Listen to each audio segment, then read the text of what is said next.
بسم الله الرحمن الرحيم اللهم صل على محمد وآل محمد بسم الله النور بسم الله نور النور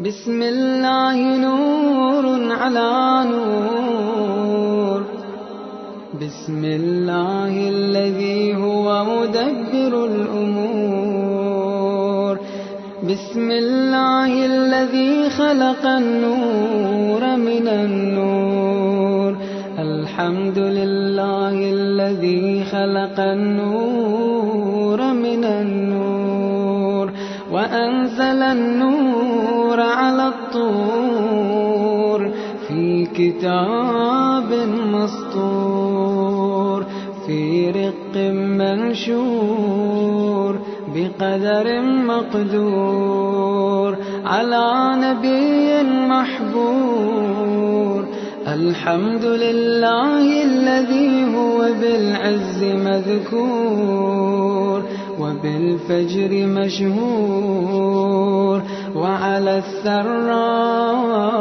والضراء مشكور وصلى الله على سيدنا محمد النبي وآله الصلاة والسلام على سيدنا ونبينا حبيب قلوبنا وطبيب نفوسنا أبو القاسم محمد اللهم صل على محمد وآل محمد وعلى أهل بيته بيت النبوة الطيبين الطاهرين الأئمة المعصومين وأصحابه الميامين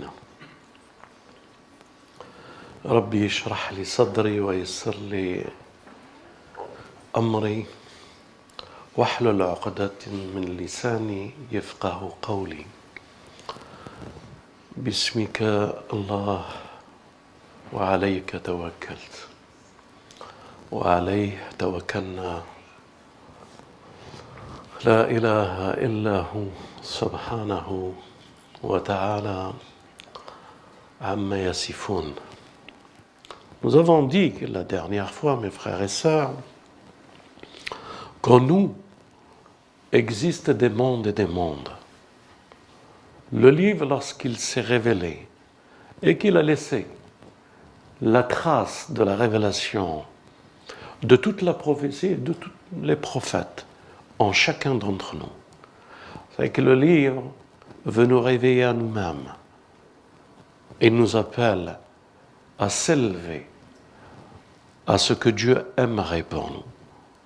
Alors il s'est révélé et il nous a fait montrer sa révélation à nous maintenant, avec l'aide de Dieu, de la faire descendre.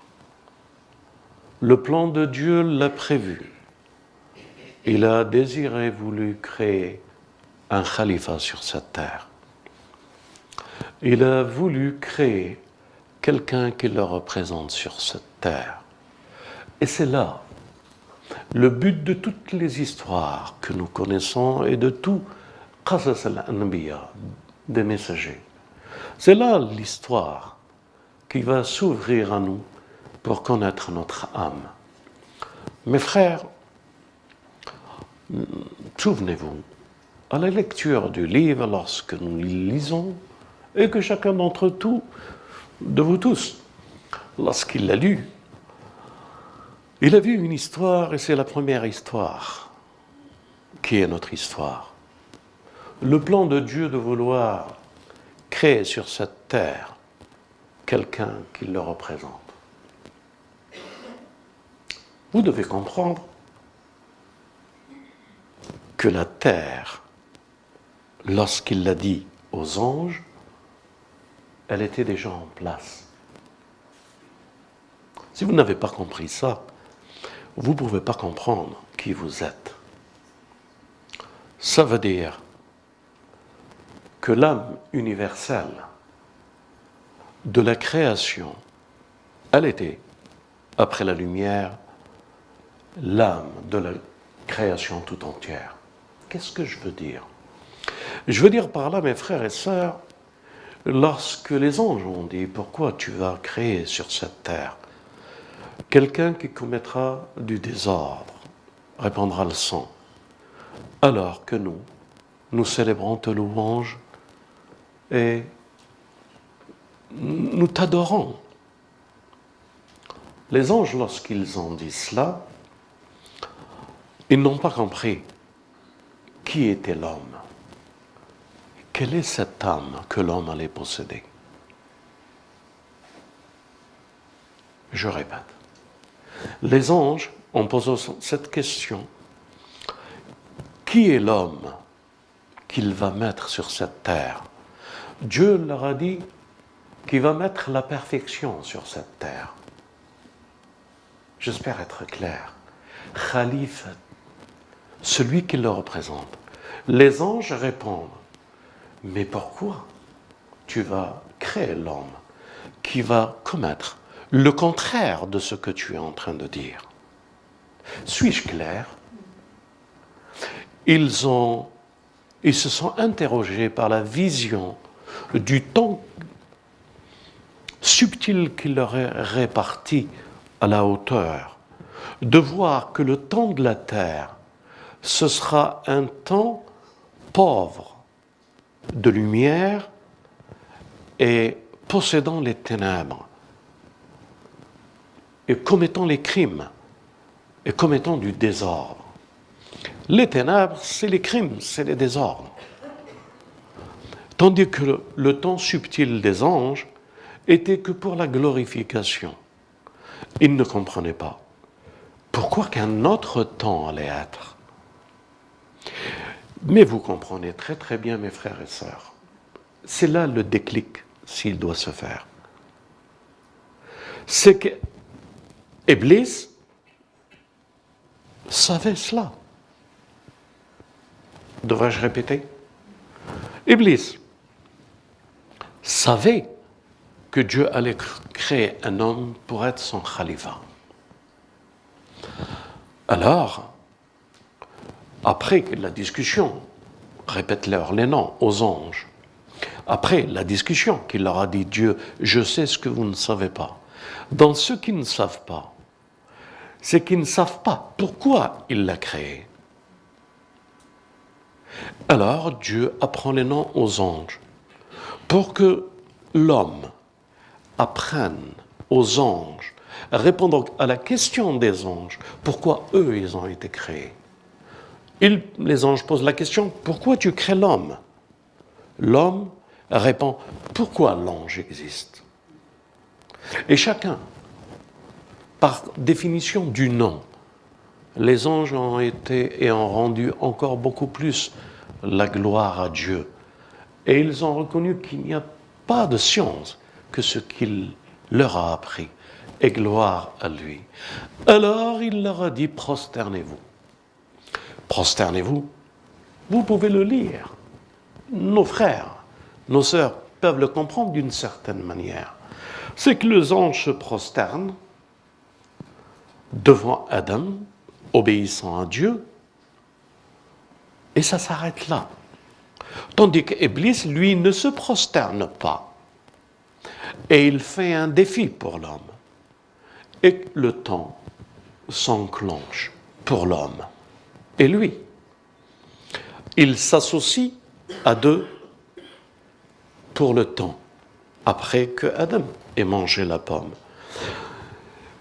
Certainement que je vais devoir revenir pour que vous compreniez où est-ce que je voudrais que vous y allez. En somme, Iblis, les anges, leur particularité avec Iblis, la différence entre Iblis, Adam, nous et les anges. Les anges ne mettent en pratique que ce que Dieu veut. Ils n'ont pas d'autres facultés.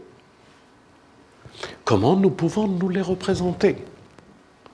Une action obéissante n'est qu'à travers une ordonnance à laquelle l'action obéissante doit suivre. L'action obéissante, min alam al-amr, est une lumière que Dieu prononce et que c'est de la lumière, c'est de la science. Le réceptacle et la quiddité que revient à la science n'est que des êtres, ne peuvent être que de lumière. Je répète où c'est clair. Les anges ne peuvent pas être chose que la bonne action de la lumière. Et c'est ainsi que cet environnement, nous avons introduit quelqu'un d'autre, l'élément du feu. Mais mes frères et sœurs, vous devez comprendre que pour être l'élément du feu d'Iblis, il faut qu'il y ait de la terre. L'élément feu ne peut pas exister en tant que djinn que s'il y a le feu, s'il y a la terre. Comme l'homme ne peut pas exister que s'il y a la terre, je suis clair? L'élément feu ne peut être dans son élément que s'il y a feu, ce qui veut dire que Iblis a eu la puissance du feu. Ce qui veut dire, Iblis, quelle est cette différence entre l'ange et lui, entre le djinn et Iblis? Cela se comprend. Ou devrais-je le répéter, ou c'est assez clair?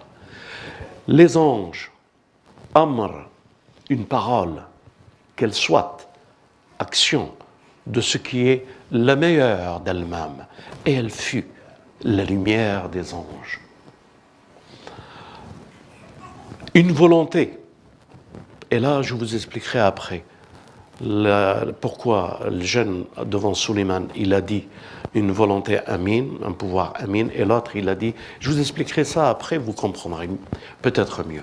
Mais je continue dans ce raisonnement, parce que c'est là que vous allez comprendre qui vous êtes à travers votre âme. Mes frères et sœurs, lorsque nous avons défini que l'ange, le djinn, après nous allons vers l'homme. C'est cet homme, quand Dieu a décidé et que la surprise a été totale, pourquoi un autre élément? Cet autre élément avait en lui-même tous les éléments.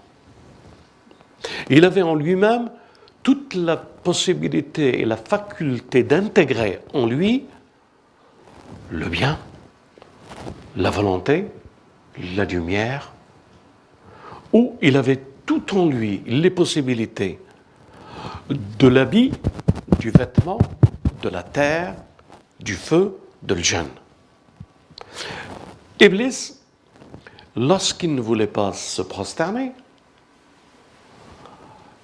vous avez compris que Iblis croit que c'est vers lui que revient la grandeur. Et que cette grandeur de ce qu'il est, élément feu, ne peut que lui traduire la volonté par l'énergie de son obéissance et de sa volonté vis-à-vis de sa créature.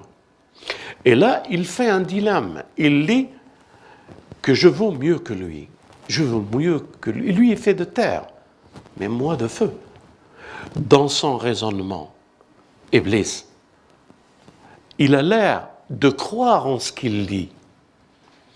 Parce que tous les éléments de croire en ce qu'il dit fait que quand il dit quelque chose, il a une raison. Vous devez le comprendre. Quelles sont les choses dans lesquelles vous avez raison et que vous pensez que vous avez raison et que vous prenez des positions fermes. Alors que la sagesse demande un autre regard, le regard de la lumière. Je m'explique. Iblis, lorsqu'il a voulu mettre ce défi devant nous, c'est parce qu'il croyait que dans son esprit, que tout ce qu'il représentait a quelque chose de supérieur. C'est cette supériorité qu'il avait, lui, de penser qu'il était quelque chose de supérieur, qui ne lui a pas permis, et qu'il a dit « Fabima arwaitani ». Arwaitani, comment peut-on traduire ce mot? Arwaitani, je vais essayer de le traduire. C'est une tromperie, un leurre. Parce qu'il est tombé dans un piège, parce que j'ai été piégé. Je crois qu'il faut aller par là, parce que je suis piégé, parce que j'ai cru, parce qu'en croyant que j'ai cru, je ne peux plus rester. Si vous n'avez pas compris ça, vous n'allez pas comprendre beaucoup. Je ne peux plus rester. Je me suis trompé. Je ne peux plus me permettre. À cause de lui, laisse-moi avec lui. Je te montrerai que lui aussi, il me suivra dans ma tromperie.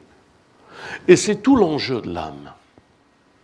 C'est tout l'enjeu de la lumière et de l'âme qui vont se confronter. Et tout ceci, pourquoi ? Parce que Dieu a décidé de créer l'homme. Mais attendez, tout ce plan ne concerne que l'homme. Ça veut dire que l'homme, pour tout ce plan, il en devient responsable.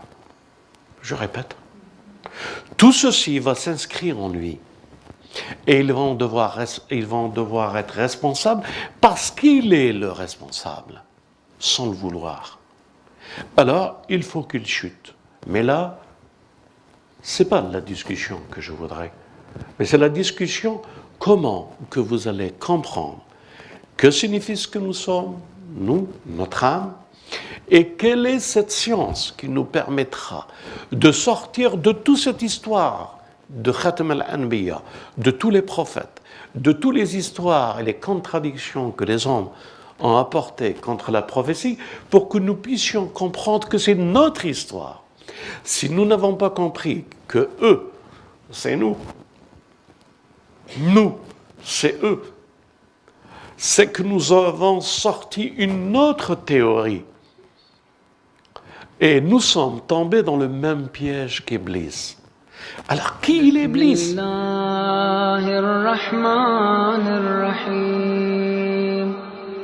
اللهم صل على محمد وآل محمد